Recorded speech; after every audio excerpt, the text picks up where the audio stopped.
حافظ ابن کثیر اور حافظ ابن عساکر عبداللہ بن حذافہ رضی اللہ عنہ کا واقعہ بیان کرتے ہیں کہ آپ کو رومی کافروں نے قید کر لیا اور اپنے بادشاہ کے پاس پہنچا دیا۔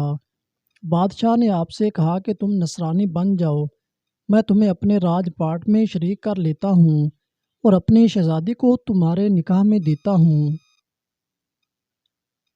عبداللہ بن حذافہ رضی اللہ تعالی عنہ نے جواب دیا کہ یہ تو کیا اگر تو اپنی بادشاہت مجھے دے دے اور تمام عرب کا راج بھی مجھے سونپ دے اور یہ چاہے کہ میں ایک آنکھ جھپکنے کی بھی اپنے دین محمد صلی اللہ علیہ وسلم سے پھر جاؤں تو یہ بھی ناممکن ہے۔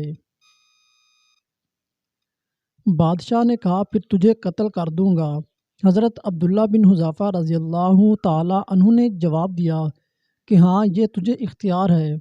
چنانچہ اسی وقت بادشاہ نے حکم دیا اور انہیں صلیب پر چڑھا دیا اور تیر اندازوں نے قریب سے بحکم بادشاہ ان کے ہاتھ پاؤں اور جسم چھیدنا شروع کر دیا۔ بار بار کہا جاتا کہ اب بھی نصرانیت قبول کر لو اور آپ پورے صبر و استقلال کے ساتھ فرماتے جاتے کہ ہرگز نہیں۔ آخر بادشاہ نے حکم دیا کہ اسے سولی سے اتار لو اور پیتل کی بنی ہوئی دیگ خوب تپا کر آگ بنا کر لاؤ۔ چنانچہ وہ پیش ہوئی۔ بادشاہ نے ایک اور مسلمان قیدی کی بابت کا حکم دیا کہ اسے اس میں ڈال دو۔ اسی وقت حضرت عبداللہ بن حذافہ رضی اللہ عنہ کی موجودگی میں آپ کے دیکھتے ہوئے اس مسلمان قیدی کو اس میں ڈال دیا گیا۔ وہ مسکین صحابی اسی وقت چرمر ہو کر رہ گئے، گوشت و پوست جل گیا اور ہڈیاں چمکنے لگیں۔ پھر بادشاہ نے حضرت عبداللہ بن حذافہ رضی اللہ تعالی عنہ سے کہا کہ دیکھو اب بھی وقت ہے، بات مان لو اور ہمارا مذہب قبول کر لو، ورنہ اسی آگ کی دیگ میں اسی طرح تمہیں بھی ڈال کر جلا دیا جائے گا۔ آپ نے پھر بھی اپنے ایمان جوش سے کام لے کر فرمایا کہ ناممکن ہے کہ میں اللہ پاک کے دین کو چھوڑ دوں۔ اسی وقت بادشاہ نے حکم دیا کہ انہیں چرخی پر چڑھا کر اس میں ڈال دو۔ جب یہ اس آگ کی دیگ میں ڈالے جانے کے لیے چرخی پر اٹھائے گئے تو بادشاہ نے دیکھا کہ ان کی آنکھوں میں سے آنسو نکل رہے ہیں۔ اس وقت اس نے حکم دیا کہ رک جائیں اور انہیں اپنے پاس بلا لیا، اس لیے کہ اب اسے امید بن گئی تھی کہ شاید اس عذاب کو دیکھ کر اس کے خیالات بدل گئے ہوں، میری مان لے گا اور میرے مذہب کو قبول کر کے میری دامادی میں آ کر میری سلطنت کا ساجی بن جائے گا۔ لیکن بادشاہ کی یہ تمنا بے سود نکلی۔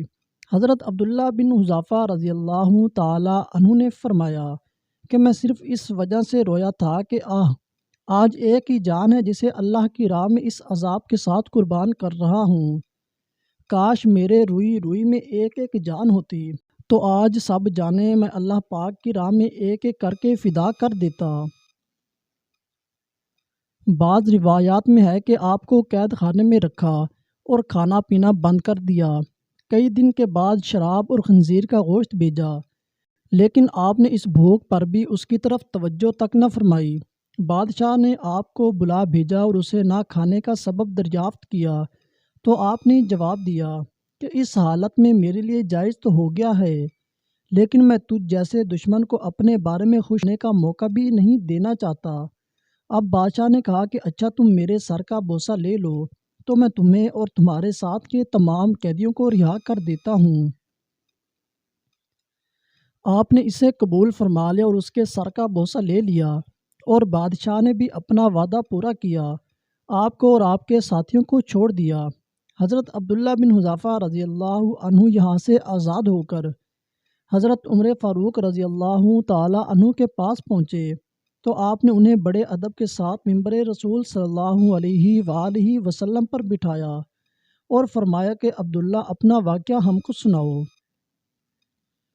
چنانچہ جب آپ نے شروع کیا تو خلیفۃ المسلمین کی آنکھوں سے آنسو بہنے لگے، تو آپ نے فرمایا کہ ہر مسلمان پر حق ہے کہ عبداللہ بن حذافہ رضی اللہ تعالی عنہ کی پیشانی چومے، اور میں ابتدا کرتا ہوں۔ یہ فرما کر پہلے آپ نے ان کے سر کا بوسہ لیا اور پھر جمیع مسلمانوں نے حضرت عبداللہ بن حذیفہ رضی اللہ تعالی عنہ کی پیشانی کو چوما۔